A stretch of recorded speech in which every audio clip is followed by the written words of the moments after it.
quote the introduction. So this is the forward. This is this is a biography of Frantz Fanon. It presents an absorbing and careful account of several impressive themes. First is the review and assessment of Fanon's life. Second is the theory of psychology. But the author, which will augment and prove it useful to theories and practitioners who focus on developing world people. And lastly, there is a broad and systematic integration of many areas of scholarship, including philosophy, anthropology, political science, history, sociology, mythology, public health, and economics. Boulan's writing is lucid, creative, and persuasive. It demonstrates that all these scholarly areas must be handled with erudition in order to build a baseline of understanding both Fanon and the psychology of oppression. Readers of Fanon will be familiar with the psychology of oppression, which he presents so forcefully. How life events and experience led to the formulation of this psychology is the chief emphasis of this author. Yet the book also gives, oh my gosh, see what I mean? Here's another big word already. Let me go look up this word. Already starting with the big words. Let's see. Intillat. Here it is. Scintillating. Oh, scintillating. Something brilliantly clever, exciting, or visual. Decline. Visual. Sparkling. Okay. Scintillation, clinical proof that Fanon made many other significant contributions to his field. He was an outstanding and dedicated physician, as well as philosopher and political activist. Among the contributions of Fanon was the obligation placed on Western scientists to consider their role in the creation, perpetuation of, and consequences of racism and colonialism. Boulhan elaborates this contribution by providing an especially effective and abundant documentation about the excessive persuasiveness, destructiveness, and inequity of racism in all aspects of Western life, including, quote, objective science. It is the weight of this documentation, including the use of many new sources of data, which makes this book so compelling and should make it a standard whenever Fanon is addressed. Yet Boulhan goes further than mere recitation of facts and interpretation about Fanon's life. The theories he produced and the impact these theories made on history. For using all of this as background, we are privileged to receive from Boulhan his own theory of psychology. This theory might be termed a psychology of informed militancy. It forces the reevaluation of many orthodox definitions and beliefs basic to how human beings are understood in the Western world. A minimum, this book will challenge and broaden traditional approaches to the management of oppressed and victimized people. It should stimulate new thinking about the premises of cross-cultural healing. In my opinion, Fanon would be proud and pleased at Boulhan's sensitive efforts to understand and to extend the legacy of Fanon himself, left for all the world. All right, let's go down. Let me see how big this one is. It's a preface. Okay, so let's do this preface here. I don't know if it's the same one. People often hurl stones, steal, and insult at one another in order to own, to control, and to secure privileges. In pursuit of these aims, reasons is lost sight of passion run high, and morality is conveniently shelved for proclaiming for vindication. Wars are fought, societies disrupt, cultures dislocated, families uprooted, and psyches ruptured. In the reality, few human encounters are exempt from the oppression of one kind or another. For by virtue of our race, sex, and class, each of us happen to be a victim or perpetrator of oppression. Racism, sexism, class exploitation are the most salient forms of oppression in the contemporary world. But there also exists oppression on the grounds of religious beliefs, political affiliation, national origin, age, and physical and mental handicaps. Disabilities, I should say, sorry. Although we know a great deal about economics and politics of oppression, the psychology of oppression is neglected and, at best, indirectly broached as a topic. This is not to imply that psychologists, among whom in the generic sense I include psychiatrists, as did Freud and Fanon, are uninterested bystanders in the history of status quo of oppression.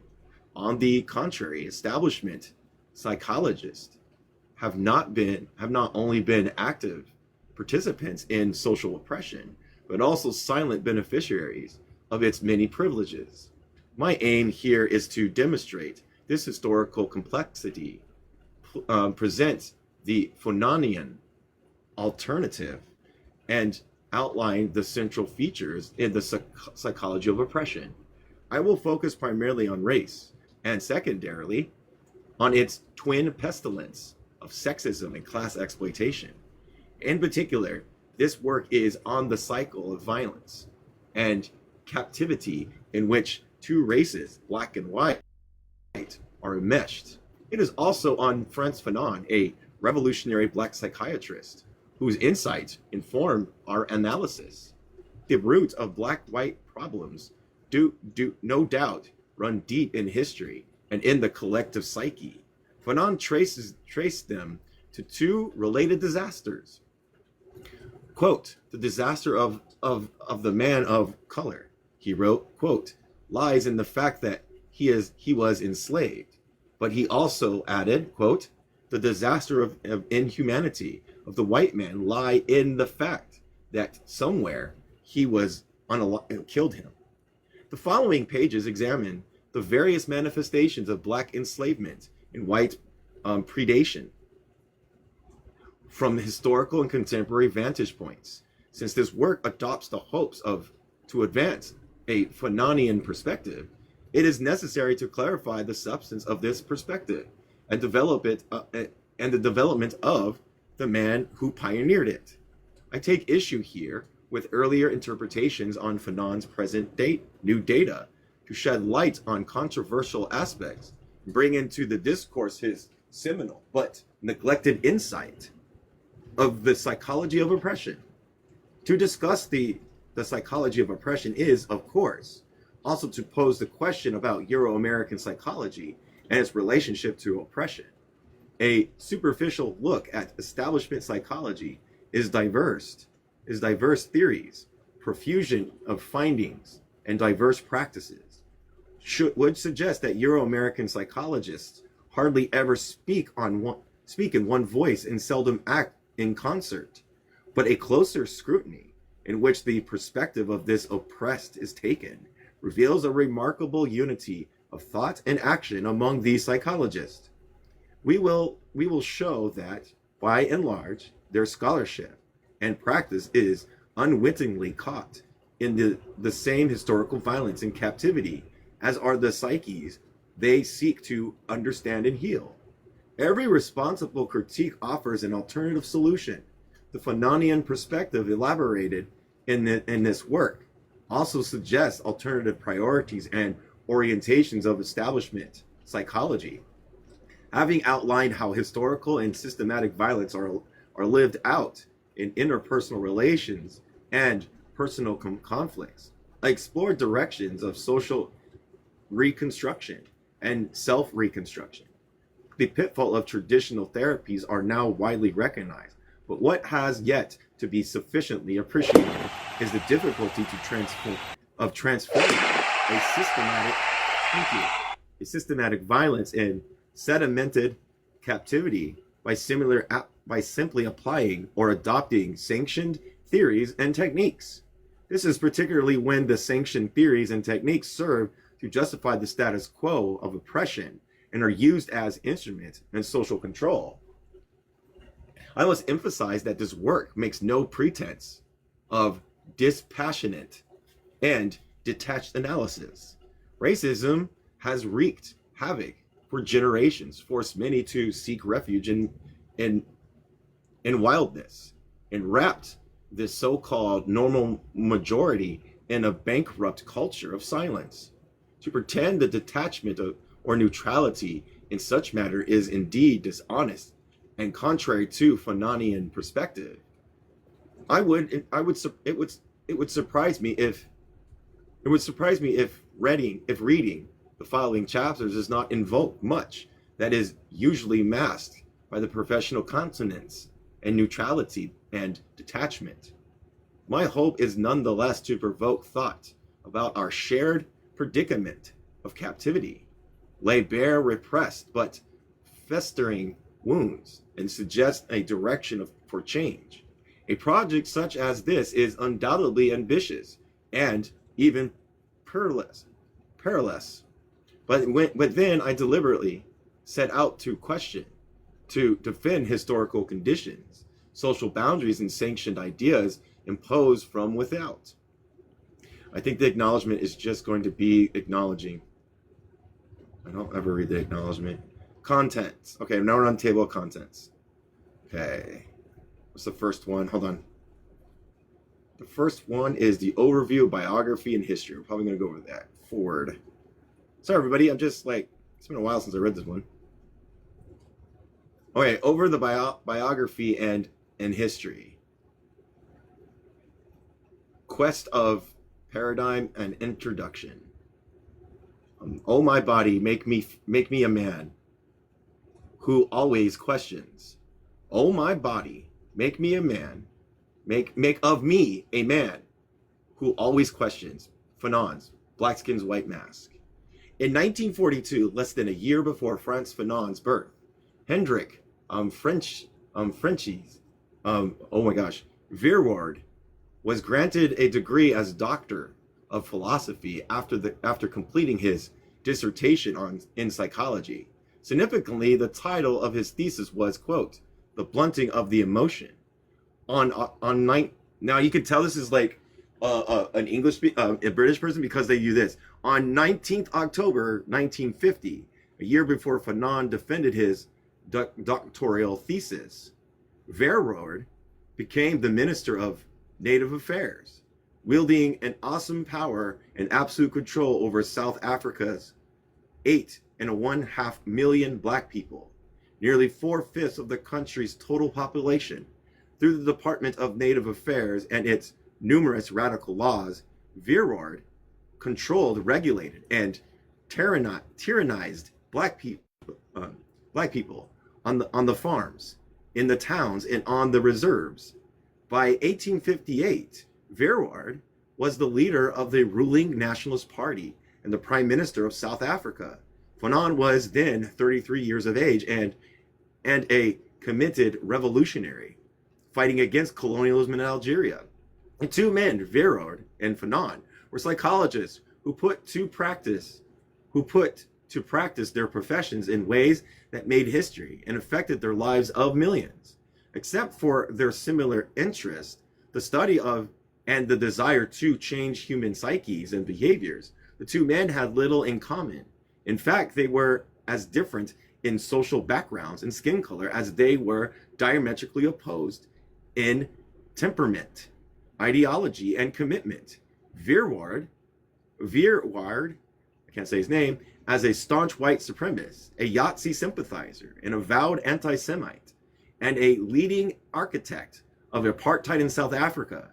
Fanon, in contrast, was a relentless champion of social justice who, when barely 17 years old, volunteered volunteer for the forces attempt the liberation of France from the Yahtzee occupation. After fighting in Europe during World War II, Fanon studied psychiatry to heal tormented psyches. He wrote with passion against oppression and racism, including anti-Semitism. During the last years of his short life, he had fully committed himself to the liberation of Algeria from French colonialism. If Verord and Fanon were thus a different as night and day, they were also products of the same historical current that led to the Manichaean world.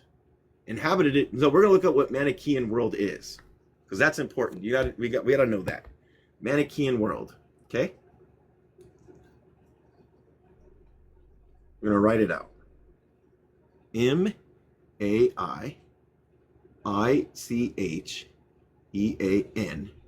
world. We're gonna look at what it means.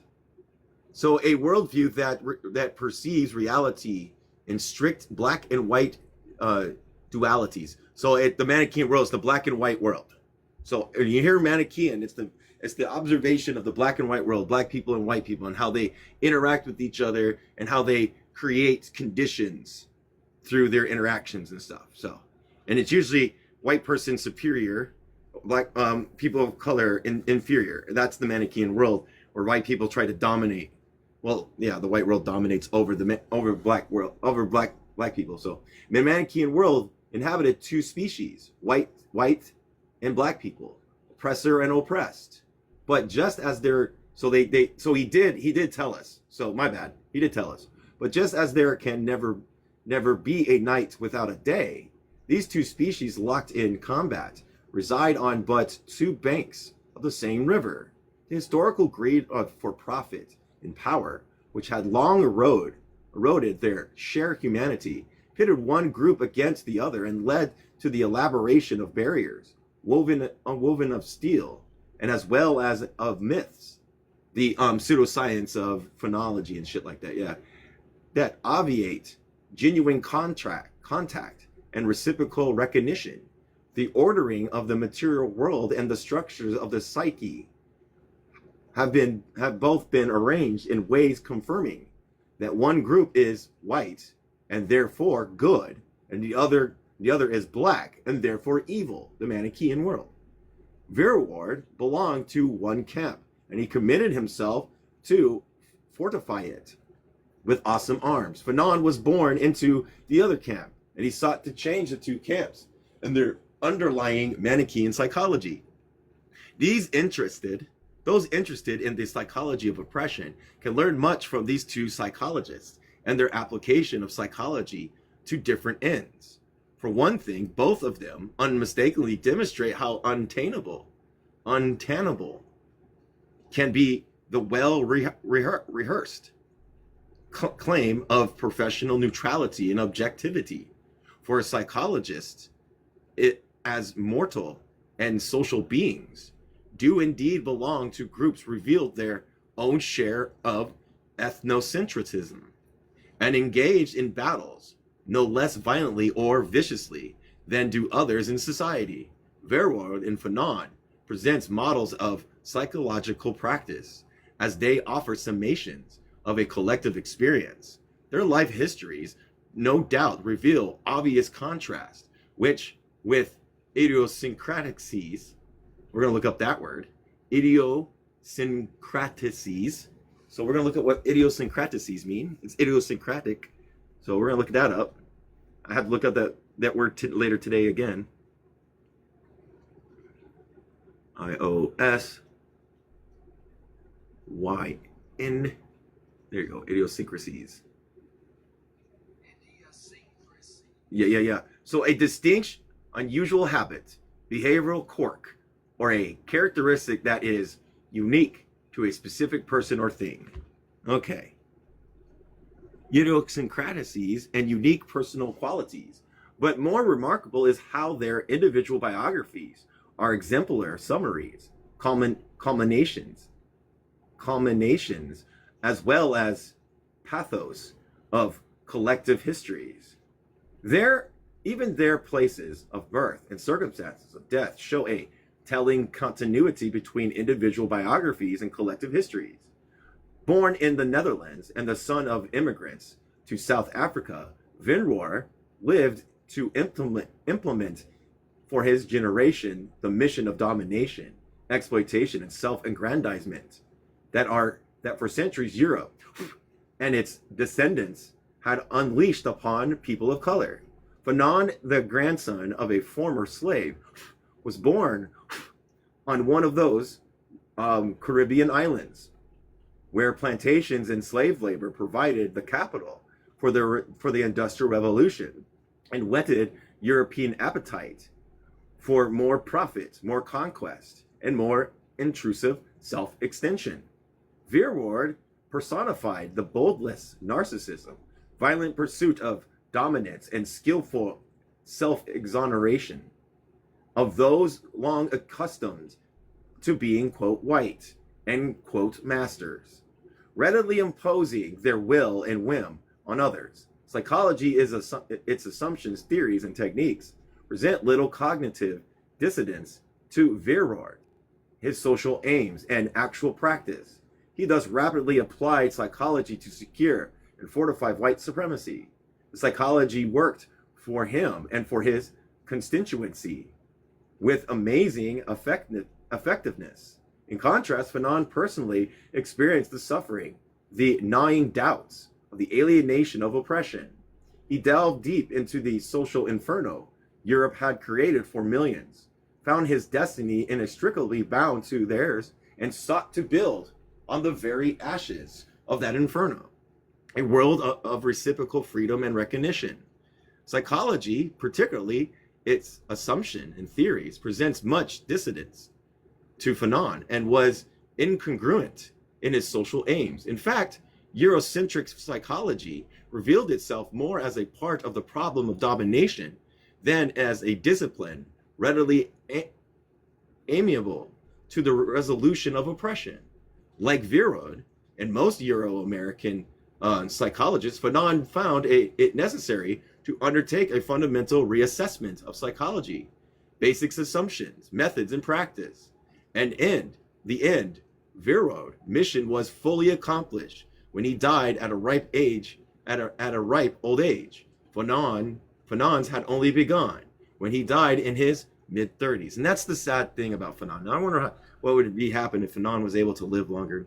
He died of cancer in a hotel room in the United States. They didn't treat him. At the height of his power, having effectively established white supremacy in South Africa, Vinroor was stabbed to death, thank God, by white assassins on 6 September 1966, 2 days before his 65th birthday.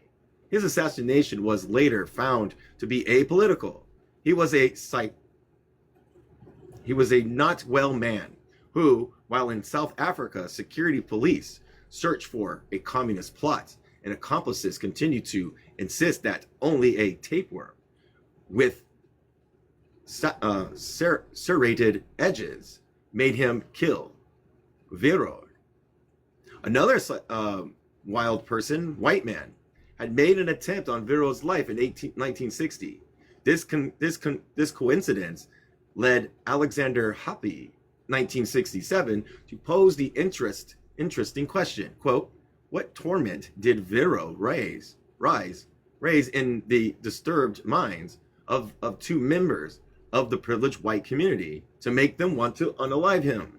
Fanon died at a most likely time, place, and circumstances on 6 December 1961. He died in Bethesda, Maryland, at the early age of 36. Some Fanon scholars consider it a, quote, mysterious death, since the CIA had brought the reluctant but desperately ailing Fanon to the United States for treatment for leukemia. The CIA also coordinated to Gizmer, 1971, page 184, had left Fanon in a hotel for 8 days without the treatment he urgently needed, forced him to hire his own private nurse. But if mystery shrouds the circumstances of Fanon's death, there is no doubt about his relentless commitment to the cause of liberty and justice on behalf of the oppressed and colonized, and the colonized. Also he called, quote, the wretched of the earth. Notwithstanding his short lifespan and ultimately death, Fanon left behind a rich procavity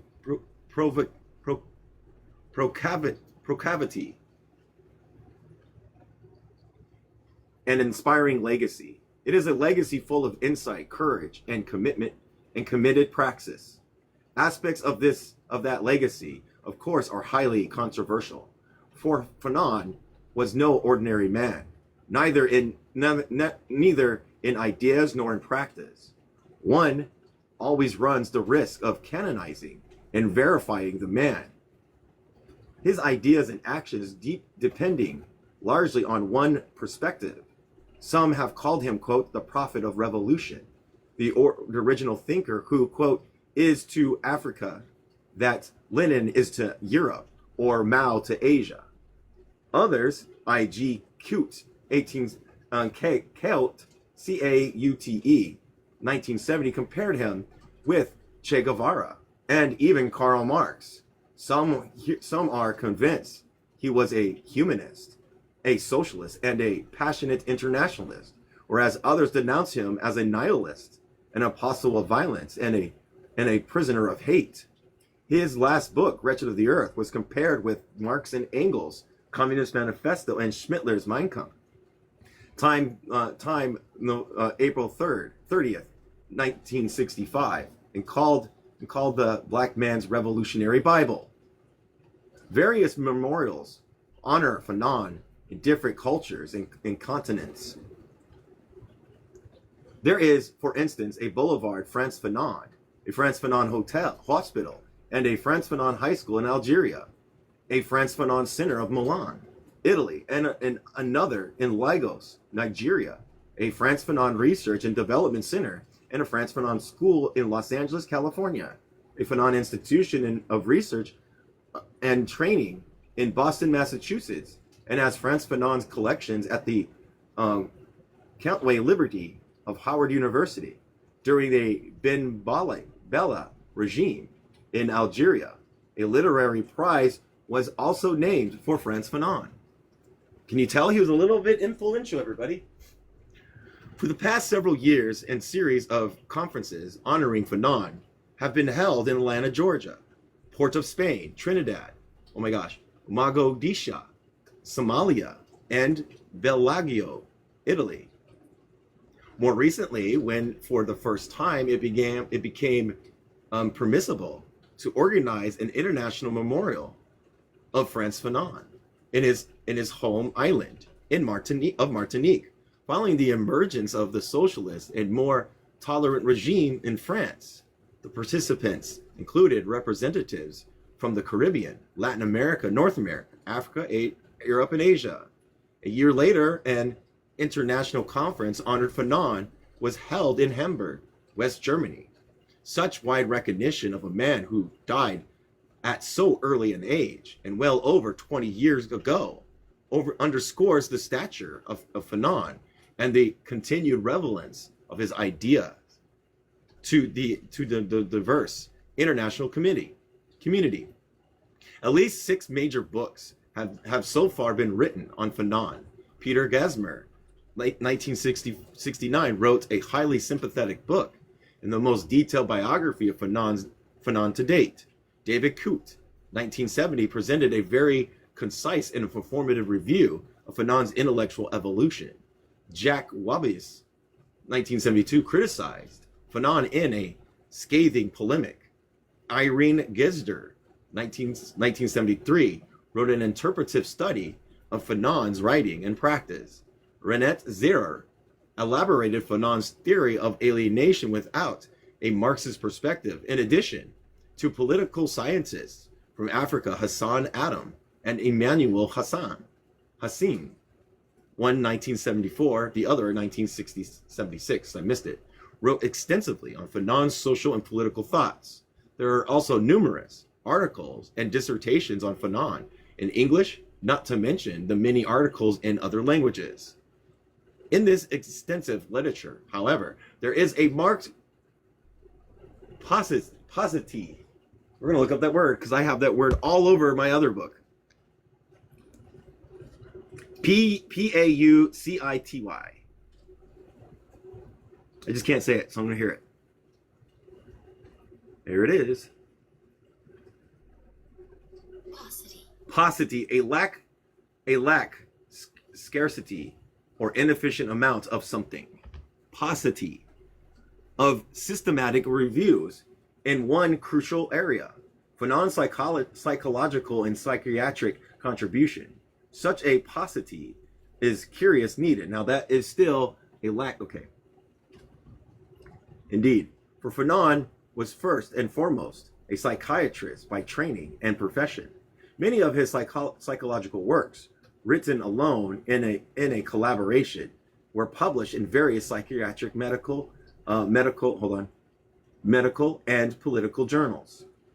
His translates and better known book either had psychology as their major point of departure, or they incorporated psychological dimensions to contemplate, illustrate, and concretize the macro social experience he sought to unveil and transform.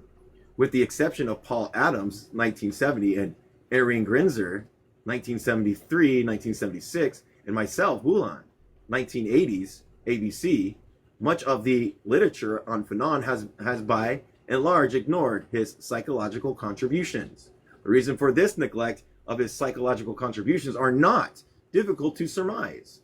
First of all, Fanon wrote at a critical period in the history of the developing world in general, and of Africa in particular. His contributions came out of the turbulent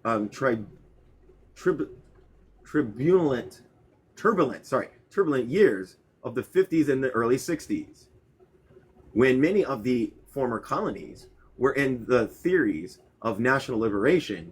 His insights into the process of decolonization struck a responsive chord among the oppressed everywhere, as his analyses also offered a fresh perspective of Euro-American scholars studying the dynamics of decolonization and social change in the developing world.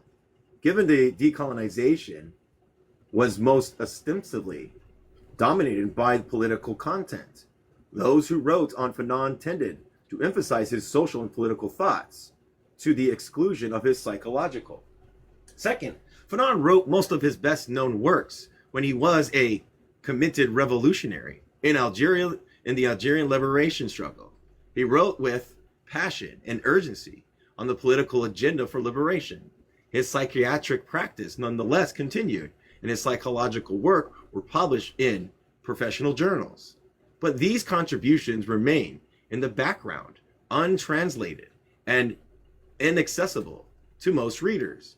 It was in fact as a social theorist, polemicist, and revolving ambassador that he first won international acclaim. His thesis on political violence, his devastating critique of the colonized bourgeoisie, this conception of the peasantry as most revolutionary, these views that ostensibly were more political than psychological challenged established tenets and generated heated controversy. Third, those who often wrote on Fanon were political scientists, historians, and sociologists. Naturally, they approached his work according to priorities, orientations, and concepts of the discipline. Most of them deliberately de-emphasize his psychological contributions. In fact, Wadis, 1972, and Ney, 1963, went so far as to regret the psychological component of his socio-political analysis. So they're saying that they needed to add his psychological analysis to make it full. That's what it sounds like. Having mistakenly reduced his psychology to the existentialism, quote unquote, we're going to look up existentialism just real quick. Existentialism. So existentialism is a 20th century philosophical movement asserting that individuals are entirely free and responsible for creating their own meaning and purpose, an inherently meaningless, absurd universe. That's existential. That's a brief summary. That's a very brief summary and very surface level on what existentialism is. If you want to learn more about it, there's some existential books and stuff like that that you can get. I don't know what they are, but usually if Dooley was here, I'd tell y'all. But Dooley's knows about existentialism. They use this supposedly negative label to discredit his genuine differences with Orthodox Marxism. Others like Grendizer, 1973 and 1976, who appreciated the significance of his psychological contributions, provided at best descriptive similarity summaries without demonstrating their full implication or relevance to current problems. Some people will say that Fanon did utilize like a Marxist type lens in order to engage with some people say there's an argument with that too, that he did utilize like the Marxist methodology to do analysis. Meanwhile, Euro-American psychologists, with a narrow definition of their professions, tended to show little interest in oppression. Unlike other disciplines of the human sciences, they traditionally ignored the problems of underdevelopment in the developing world, the dynamics of domination, the reaction of the oppressed, and the pattern of social change. On the occasion, they did study people of color, as I shall demonstrate in this work, and result was historically, there's another one, disastrous. No, I got it. In the realm of theory, they universally adopted the legacy of victim blame. When they worked clinically with the human digress or Europe's historical assaults, they tended to be instruments of social control, extolling the aim of adjustment to the status quo, however intolerable and hostile to human needs. Even when they conducted, quote, cross-cultural research without the extensive racism of earlier research, their concerns have been less in understanding or changing the plight of the oppressed and more in testing hypotheses to advance Euro-American psychology or to settle academic debates at home. This general disinterest or, quote, misplaced priorities of Euro-American psychologists has limited the diversity of general relevance of psychology. Black psychologists in the United States, in contrast, continue to show great deal of interest in Fanon and the problems he studied. This interest has both intellectual and affective roots. The conditions in which they study and practice impose upon them a measure of marginality and alienation. They usually find few synoptic models. We're going to look up that word. I'm tired of all these errors. Okay, let's look up this word. Told you it was going to be a book to look up a lot of words. I knew it. But it's good. It helps. I'll probably forget these words to tell you the truth. I always do. I always have to keep looking at them and stuff. There it goes. Okay, so that word, thoughts, impulses, or behaviors that are acceptable to your ego. There you go. Models to emulate during their professional, oh my gosh, this hair. During their professional development in their revolving practice. They study such great pioneers as Freud, Jung, Jung, and Skinner, only to realize that they have been excluded from the dialogue, that the problems that most concern them hardly figure in the priorities of the discipline, and that they must constantly endeavor to adopt concepts or methods developed for the population other than their own. They sit in lectures as uninvited guests. Oh my gosh. Evanston dropping and discussion and debates. Oh, I gotta look at this word. It's a big ass word. Oh, you. E-A-V-E-S-D. There it is. Oh my God, eavesdropping on discussions and debates relevant to, quote, white psychology, end quote. One consequence is that they feel compelled to search for the more renaissance and responsive, quote, black psychology, sometimes elaborated their own reactive theories to show how whites are genetically inferior to black people.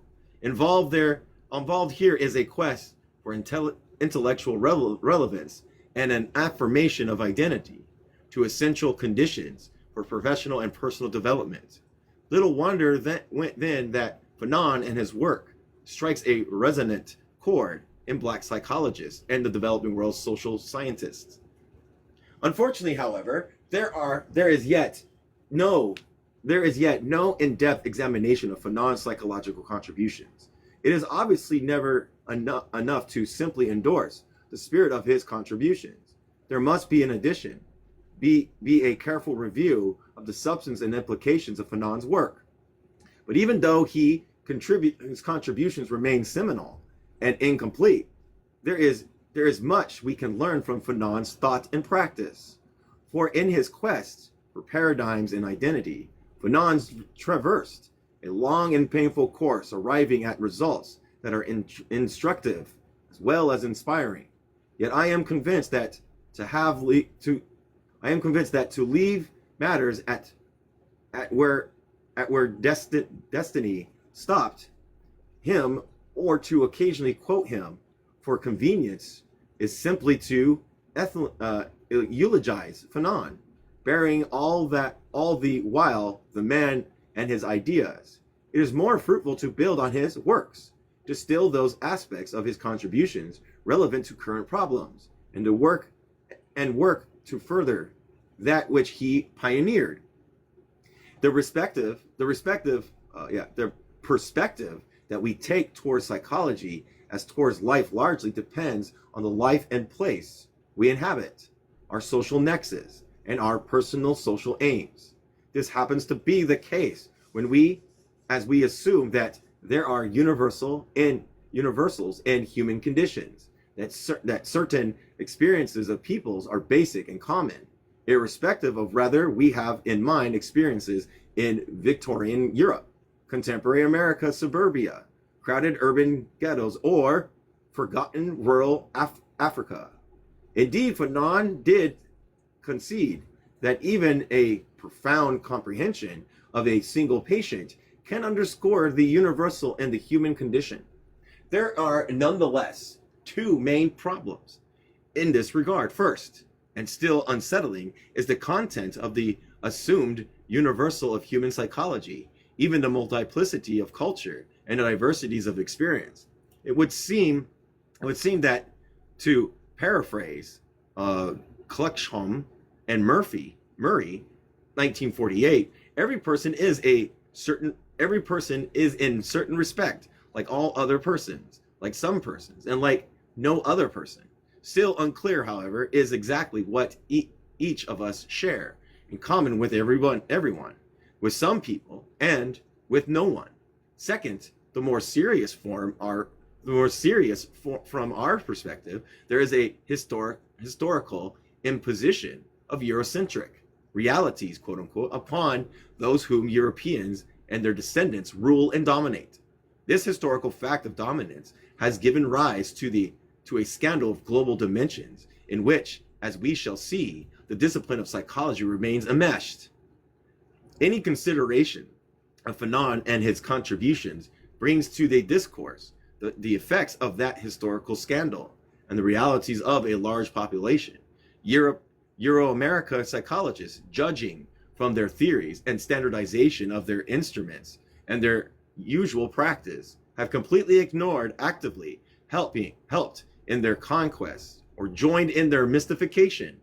Today, more than ever, there is a rude awakening to the fact that the, quote, human factor, end quote, in oppression, as well as plans for national reconstruction, have been neglected far too long, with grave consequences. The evident crisis in individual identities and collective histories can no longer be ignored.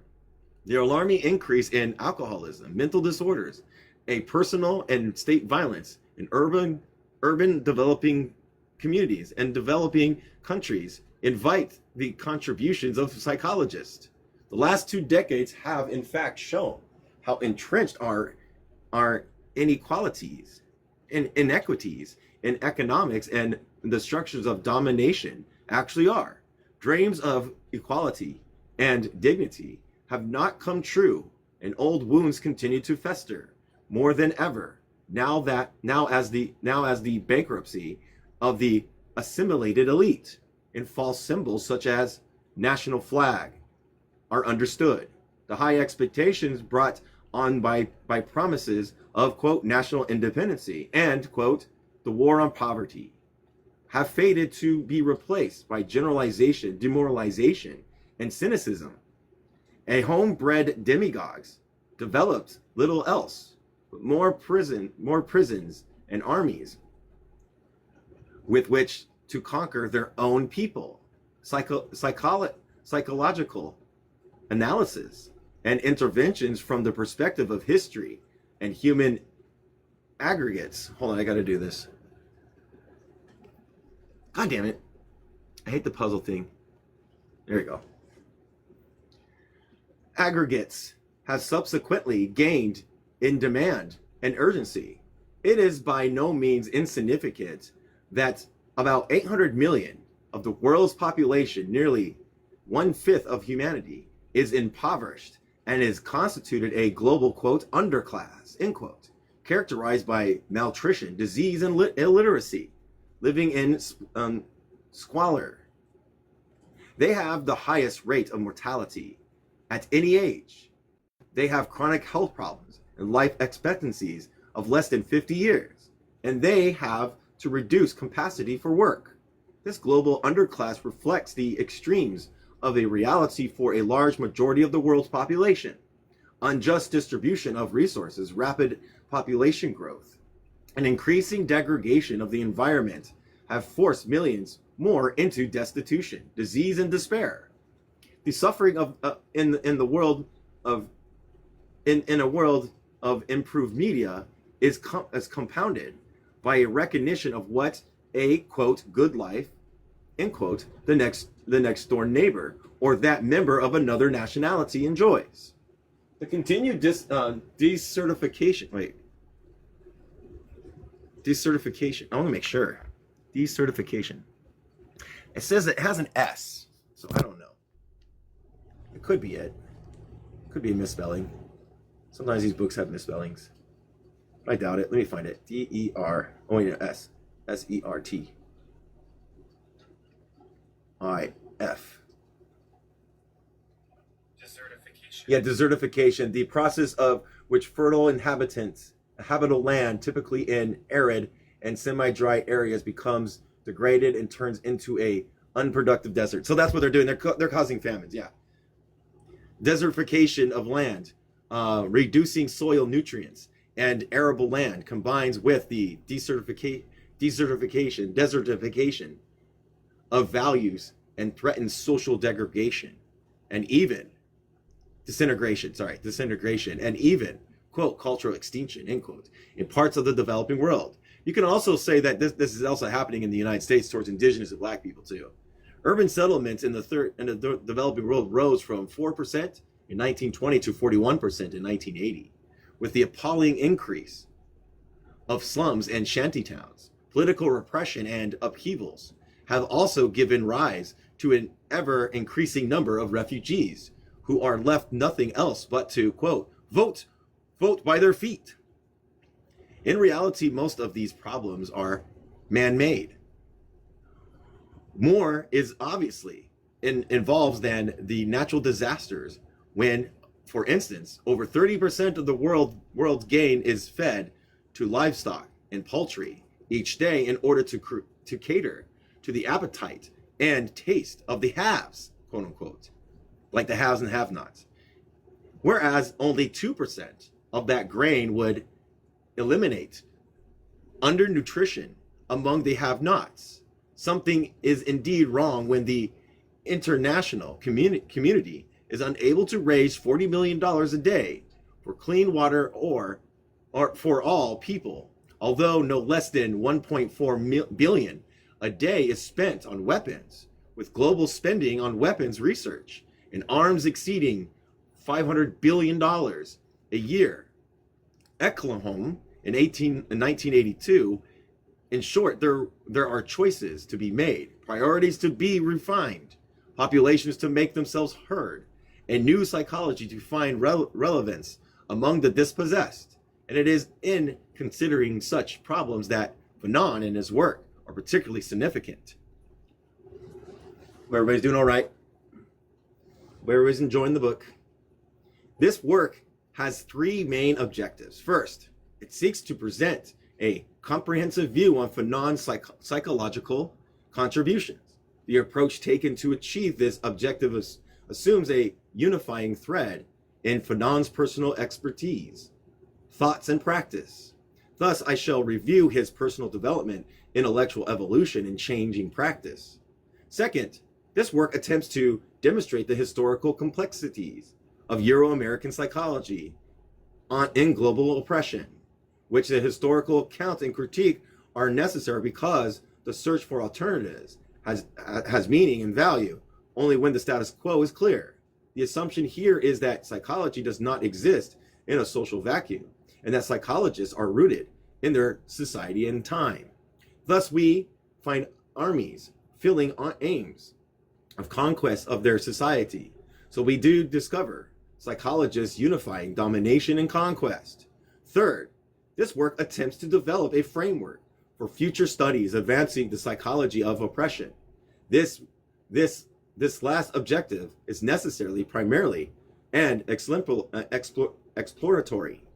These three objectives are interwoven in various chapters. I present Fanon as I understand him, follow his lead in what seems pertinent, focus on certain aspects of his contributions, address many issues he never addressed, and search for underlying paradigms for the psychology of oppression. Throughout, I will try to avoid blunting the critical edge of my argument, and even when politeness and diplomacy may have saved my reader and myself some discomfort, we shall see the even politeness and ordinary etiquette are suspect in the psychology of oppression. Chapters are grounded into four related and overlapping parts. Part 1, providing a biographical sketch of Fanon and an overview of the historical forces that conditioned the European assault upon the rest of the world. Earlier works on Fanon's childhood and relationship to his family have given rise to a interpretation quite at variance with what I found in my interviews with his relatives and friends.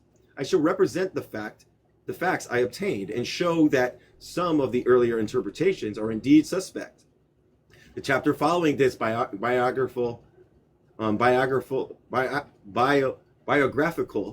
sketch provides a broader historical overview of violence Europe unleashed upon the rest of the world and places Eurocentric psychology within this history of conquest and domination. These expansionist trends of burgeoning capitalism, the historical roles of gunpowder and alcohol, the transmutation of values and relationships due to the greed of profit. These will be highlighted as the underlying agenda in the nature versus nurture debate, and the ethnic content of psychology are reviewed. Part 2 presents a critical and Eurocentric psychology and medicine, basic assumptions, methods, and the experimental foundations of Eurocentric psychology will be evaluated as Fanon encounters with Sigmund Freud, Carl Jung, and Alfred Adler are discussed. We will see which of their contributions Fanon chose to retain or discard. The ethnocentrism, class bias, and in Jung's case, outright racism demonstrates that even the great pioneers were very much rooted in their time. Suggest suggest also will be some answers to questions often asked about the oppressed.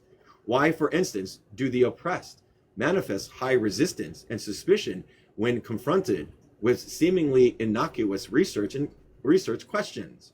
Why do they fail to take advantage of health services even as they admit a dire need for medical care?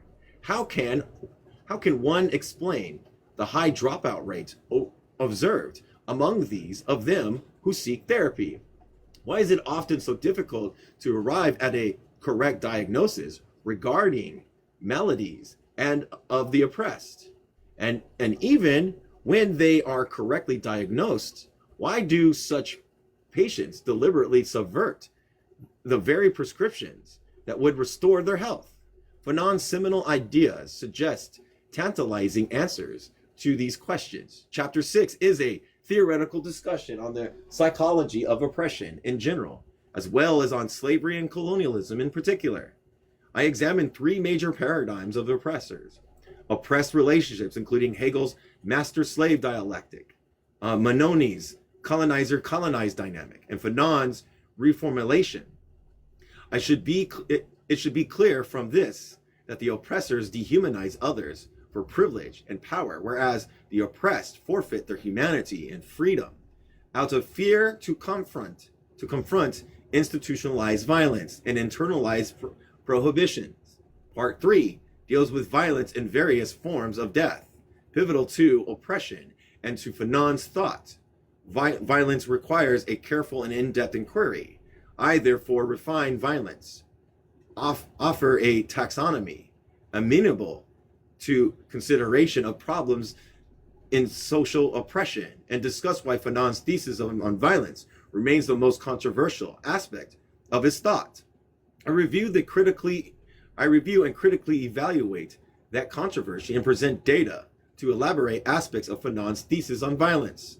It is moreover argued that the oppressed suffer multiple forms of death, and that submission of oppression for fear of physical death is tragically self-defeating, thereby ensuring, among other things, higher rates of physical, psychological, and social death. I further examine psychopathology from the contextualist perspective in order to underscore that psychopathology is better defined as a denial of liberty. Interesting. We will also see that blackness and wildness, to use the M word, depend on social definitions, and hence neither can be understood apart from their social historical context. The concept of alienation that underlies much of Fanon's sociogenic perspectives to psychopathology will be examined, along with the theory of identity development. I find helpful in my work in the psychology of oppression. Also presented is the discussion of Fanon's view on the psychology sequel of violence and social liberation and torture. Contrary to his detractors, who accuse him of glorifying violence for its own sake, one can see here the kernel of Fanon's radical humanism and his fundamental ambivalence towards violence. Finally, in part number 4, I take up the question of clinical and social practice. I examine Fanon's professional development, his choice of the place of action, his clinical innovation in Algeria, and his single-handed challenge of the, quote, Algerian School of Psychiatry, end quote. I underscore his little-known impact on French psychiatrists, his thoughts on forensic psychiatry in the context of oppression, and his exploration of the ethno-psychiatry. Hold on a second. Don't know you. All right, where was I? Oh, there it is. And the state of affairs in Algeria at the time he committed himself to the struggle against colonialism, his clandestine work with freedom fighters, and the radical humanism of his clinical work are discussed. Chapter 12 offers an initial outline towards the psychology of liberation. And in particular, it suggests a change of perspectives from the individual to the collective, from the fixed instincts to dynamic human needs, and from fostering adjustment to the practice of empowerment. Each chapter is preceded. Oh, thank you. Each chapter is preceded by a few introductory remarks intended to emphasize the gist of my argument.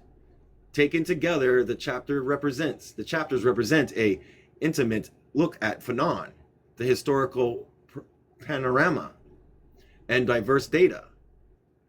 The discussion deliberately moves through different eras and social contexts, all the while attempting to identify recurrent themes and principles. It is to be hoped that future work will probe into details and refine suggested formulation.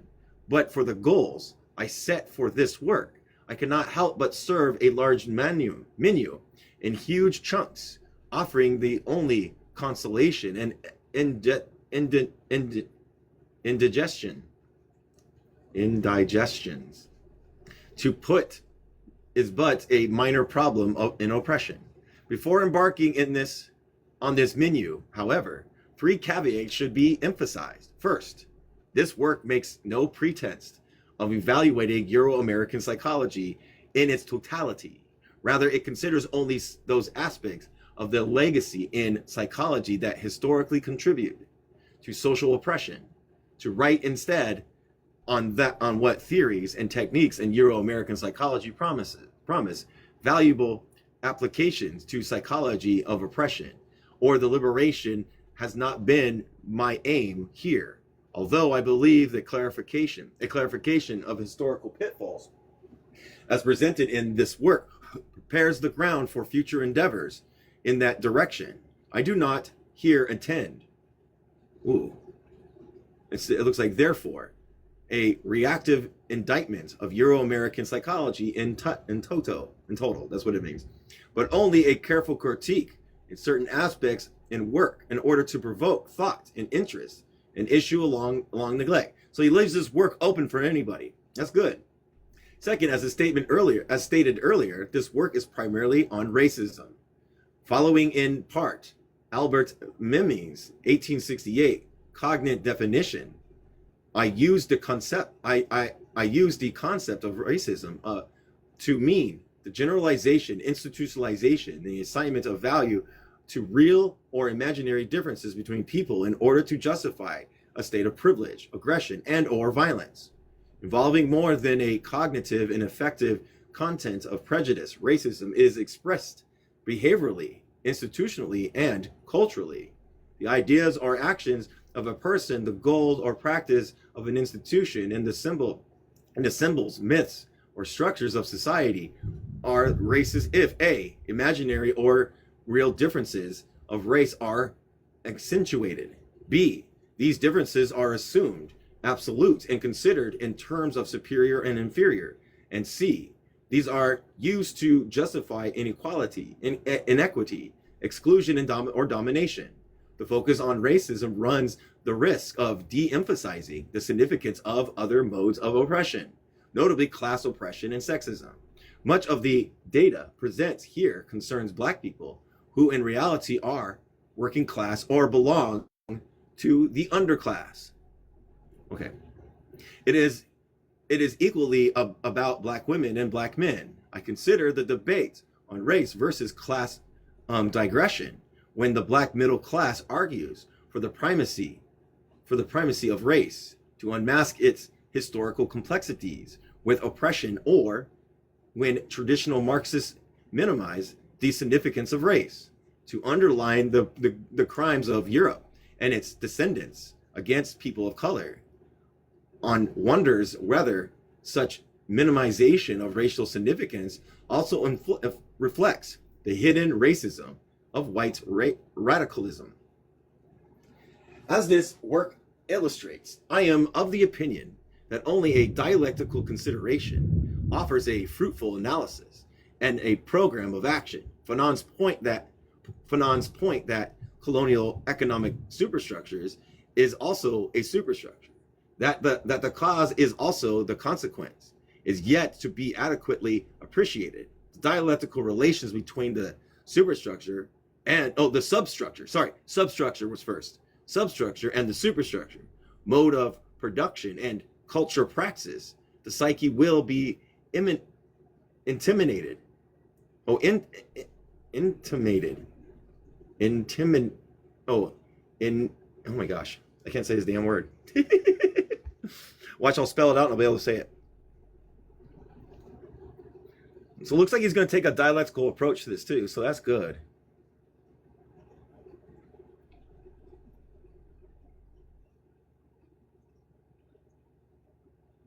Hold on.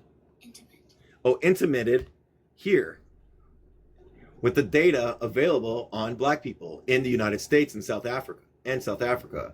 The limited data elsewhere in the black world, no doubt, would impose constraints on validation of theory and proposals or for effective intervention. Finally, but not least, in a worldview based on patriarchy, reality is often discussed as if it is always a question of men as markers of history, and even the sole categories of humanity. Male chauvinism is indeed a deeply ingrained in language and thought, that we habitually talk of God as, quote, he, humanity as mankind, and history as his history. As the language of this work reveals, and in spirit of efforts to the contrary, I too, and for that matter, Fanon reveals an unwitting complicity in language, if not in substance. As we shall see, we are all enlisted in the history of oppression by virtue of belonging to a given race, class, and sex. Basic concepts such as freedom, responsibility, violence, wildness, and death loses much of their critical, important, right? Crucial, no, it's crucial because there's no D. Import, if not placed in the historical and social context. For to conceive of freedom only as an absence of restraint, responsibility simply as a avoidance of punishment, violence merely is as the personal intent to do harm, wildness only as a private travails of an individual, or death merely as physical, I'm like burping up, physical mortality limits our understanding of oppression and serves to narrow our vision of human possibility. The social and historical foundation of violence, wildness, death, and liberty. Hold on a second. Liberty requires further psychological consideration. We must find a way to place biography in history, the crisis of personal identity and communal uprooting, clinical symptoms in relational systems, and our action or even inaction in the social world that is open to intervention, not as we wish in our wildest dreams, but in accordance with what historically we must and can. I harbor little illusions as to what the mere act of writing can be itself accomplished. For in the final analysis, history and in society, indeed the development of identity, are realized through human praxis. That is true. But since practice without theory is blind, the quest for a paradigm remains a worthwhile endeavor. This work will surely have fulfilled its goal if it contributes to a better appreciation of Frantz Fanon and charts a perspective to the psychology of oppression. All right, I think, let me see. I'm gonna look ahead because I don't want to go into the depths yet. I'd rather go to the depths after, like tomorrow. This is just a brief summary of what we're gonna get into on this. And the first one is talking about him, where he comes from, his family, and everything. So I'm just looking to see something here. I know we have a half hour, but like I said, this is the beginning. We're gonna get into it more. Ooh. Okay, it's 38. I think, what do you think, everybody? You think we should stop here and start the chapter tomorrow? Give a little bit of thoughts and reflection on what we just heard and read, and then come back to it tomorrow. It's going to be chapter 2, Fanon's background and development. So we're going to learn, so he's going to start with historical precedents of Fanon's life and his family and stuff like that. So right here, we're stopping on page 30. Yeah, I think it's a good stopping part. I know, but yeah, I know it's a half hour before, but I think it's a good idea. Let me see if I can get a bookmark. Yay, a bookmark. Well, our shit came out. See table of contents. Yep, page 30. All right. So I think this is a good thing. Plus our power just went out. Our power just went out. Oh, the power just went out. All right, does anybody have anything to say in the comments or anything? Anybody want to come up? I don't know if I want to bring this other person up. I don't know if I'm going to bring him up. Nah. I can't even see his thing. Yeah. I think it's a good review. I think what we're going to go through is we're going to go through a lot of history, or a lot of Eurocentrism, and probably negate that. We're probably going to go through a lot of people that were racist, and we're going to probably look at that. So there's a lot to look at. He's definitely taking a dialectical approach to this. So that's a good thing. Taking a dialectical approach to this, because I think that's a good thing. All right, then. Well, we got our power back on. Woohoo! Yay, us!